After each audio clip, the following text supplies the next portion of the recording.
Hi everyone, अगर आपने इस ड्रामा का फर्स्ट पार्ट नहीं देखा है तो डिस्क्रिप्शन बॉक्स में जाइए, वहां पर आपको लिंक मिल जाएगी। तो पार्ट 2 के स्टार्ट में हम देखते हैं कि नुआन इंटरव्यू देने के लिए जाती है और वो सोचती है कि ये चेन इतने दूर से उसकी बात कैसे सुनेगा। और ये चेन नुआन का रेज्यूमे देखता है और उसे कहता है कि नुआन, तुम्हारा तो कोई वर्क एक्सपीरियंस है ही नहीं, ना ही तुमने कोई प्रोजेक्ट में कभी पार्टिसिपेट किया है, तो भी तुम मुंह उठा के इस कंपनी का इंटरव्यू देने कैसे आ सकती हो।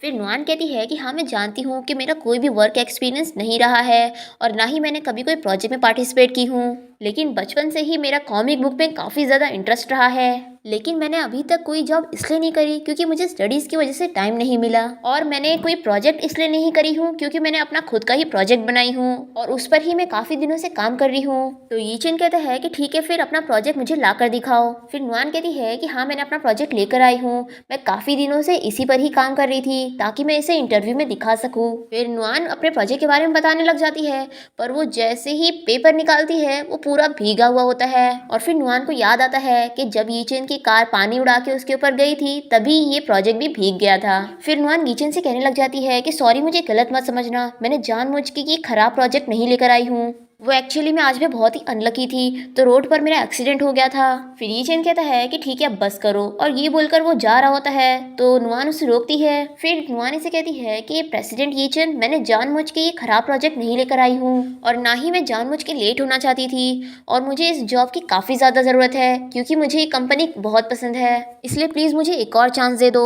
फिर यीचन इसे कहता है कि अब बस करो, अगर तुम्हारी नज़र में सच में इस जॉब की वैल्यू होती ना तो तुम टाइम पर आती, और अगर सच में तुम्हें अपनी प्रोजेक्ट की पड़ी होती ना तो तुम्हारे साथ जो कुछ भी हो जाता रोड पर, तुम अपने प्रोजेक्ट को पहले बचाती। हमारी कंपनी को ऐसे लोग चाहिए जो अपने काम को रिस्पेक्ट दे, तुम्हारे जैसे नहीं जो अनक्वालिफाइड है। और ये बोलकर यीचन गुस्से में यहाँ से चला जाता है और बेचारी नुआन अपना प्रोजेक्ट लेकर ऐसे ही खड़ी रह जाती है। और फिर वो बहुत ही सैड हालत में अपने घर के लिए जा रही होती है और सोच रही होती है कि अब तो सब खराब हो गया, मैंने सोची थी कि मैं बहुत ही फेमस कॉमिक आर्टिस्ट बनूंगी। तभी नुआन को उसकी मॉम का कॉल आता है और वो उसे कहती है कि मैं तुम्हें इतने देर से कॉल कर रही हूँ, आखिर तुम कॉल क्यों नहीं उठा रही हो, ये बताओ क्या आज तुम्हारा इंटरव्यू था ना, तो इंटरव्यू कैसा गया।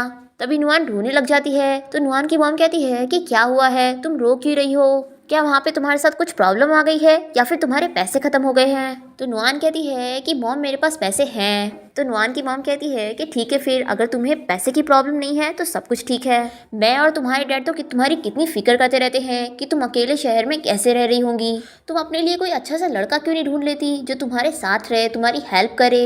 फिर नुआन कहती है कि मॉम, आप यही बातें क्यों कर रही है, और वो कहती है कि ठीक है, फिर मैं कॉल रख रही हूँ, मुझे कोई काम आ गया है। और फिर नुआन कॉल कट कर देती है। तभी नुआन को उसके डैड का मैसेज आता है और वो उसे कहते हैं कि तुम फिक्र मत करो, मैंने अपने कुछ प्राइवेट मनी छुपाया हुआ हूँ तो मैं वो तुम्हें दे दूंगा। फिर नुआन बहुत ही खुश जाती है और फिर वो एक होटल में बैठ के सोच रही होती है कि अब मेरे पास बहुत ही कम पैसे बचे हैं और मुझे जॉब भी नहीं मिली, अब मैं क्या करूँगी, क्या अब मुझे सारी अजीब सी जॉब करनी पड़ेगी जैसे डिलीवरी करने वाली।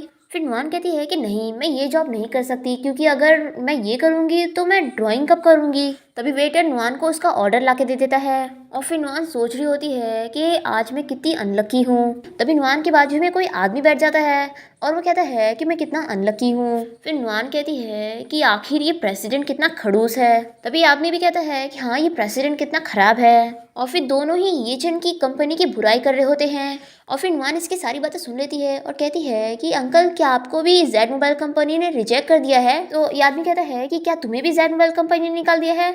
तो नुआन कहती है कि हाँ। और फिर नुआन कहने लग जाती है कि आखिर वो खड़ूस यीचन, और फिर नुआन कहने लग जाती है कि वो खड़ूस प्रेसिडेंट यीचन कितना खड़ूस और एरोगेंट है, उसने मेरी एक एक्सप्लेनेशन भी नहीं सुना, इसलिए अंकल हम दोनों के लिए अच्छा होगा कि हम उस खड़ूस प्रेसिडेंट से कभी ना मिले। फिर ये आदमी रोने लग जाता है तो नुआन से कहती है कि अंकल आप रो मत। तभी वेटर नुआन को उसका ऑर्डर किया हुआ ऑरेंज जूस ला कर देता है और नुआन देखती है कि अंकल को उसके ऑरेंज जूस पर लालच आ रही है, तो नुआन अपना ऑरेंज जूस अंकल को दे देती है और कहती है कि हम दोनों ही बहुत ही सैड है, इसलिए ये मेरी तरफ से आपके लिए। फिर ये अंकल मज़े में वो जूस पी जाते हैं और फिर अपने बैग में से एक बॉक्स निकालते हैं और नुआन को दे देते हैं और कहते हैं कि यही इकलौती चीज़ है जो मैं तुम्हें दे सकता हूँ, तुम इसे रख लो, मुझे उम्मीद है कि इसके साथ तुम्हारे सारे ड्रीम्स पूरे हो जाएंगे। और ये बोलकर अंकल यहाँ से चले जाते हैं।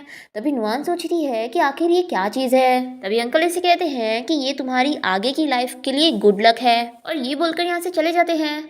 फिर नुआन सोचती है कि आगे की लाइफ के लिए गुड लक। फिर वो बॉक्स खोलती है और देखती है कि उसके अंदर ग्लासेस होते हैं। फिर नेक्स्ट दिन आ जाता है और सुबह सुबह नुआन को उसके भाई मिंगयंग का कॉल आता है और वो इसे बताता है कि मैं रेलवे स्टेशन पर पहुंच गया हूँ और अगर तुम मुझे यहाँ पर लेने नहीं आई ना तो मैं कैब करके आ जाऊँगा और तुम्हारे अकाउंट नंबर यूज़ करके कैब के पैसे भर दूंगा। फिर नुआन उसे चिल्लाती है और कहती है कि तुम अभी उधर रुको, मैं आ रही हूँ। फिर नुआन जल्दी से तैयार होकर भागते हुए निकल जाती है और फिर वो ग्लासेस भी पहन लेती है। तभी अचानक से उसे सभी लोगों के ऊपर कुछ लाइट सा दिखने लग जाता है। तभी वो ग्लासेस निकाल के अपनी आंखें रब करती है और सोचती है कि शायद उसे वहम हो गया था। और फिर से जब नुआन ग्लासेस पहन के सभी को देखती है तो फिर से उसे सभी के ऊपर लाइट लाइट दिखने लग जाता है। वो ये सब देखकर शॉक हो जाती है और सोचने लग जाती है कि आखिर मुझे ये सब क्या दिख रहा है। फिर नुआन जल्दी से ग्लासेस का बॉक्स निकालती है और उसमें एक पेपर होता है जिसमें लिखा होता है कि इसको यूज करने से तुम अपना लाइफ पार्टनर ढूंढ पाओगी और वो तुम्हारे लिए डिस्टाइन होगा, यानी कि वो तुम्हारे लिए गुड लक लेकर आएगा और जब तुम्हें वो इंसान दिखेगा तो उसके ऊपर तुम्हें गोल्डन लाइट नजर आएगी। और नुआन को ये सब पढ़ के बिलीव नहीं होता और वो सोचती है कि ये क्या जोक है। तभी नुआन देखती है कि एक लड़का एक लड़की को प्रपोज कर रहा होता है और फिर नुआन सोचने लग जाती है कि क्या सच में इस ग्लासेस की मदद से मैं अपना लाइफ पार्टनर ढूंढ पाऊंगी। और फिर नुआन सोचने लग जाती है कि कहीं ऐसा तो नहीं कि मेरी तरह मेरा लाइफ पार्टनर भी बहुत ही अनलकी होगा। तभी वहीं पर यीचेन कार से निकलता है और वो किसी होटल में जा रहा होता है। तभी नुआन उसे पीछे से देख लेती है और उसके ऊपर उसे गोल्डन लाइट नजर आ रही होती है और नुआन उसे देखकर खुश हो जाती है, ये सोचकर कि शायद ये वही है जो इसके लिए गुड लक लेकर आएगा। और यीचेन यहाँ पर किसी दूसरे कंपनी के डायरेक्टर से मीटिंग के लिए आया होता है और नुआन भी यीचेन का पीछा करने लग जाती है और छुप छुप कर उसे देख रही होती है कि उसके ऊपर से कितनी सारी लाइट नजर आ रही है और सोचती है कि शायद अब से मैं भी अनलकी नहीं रहूंगी।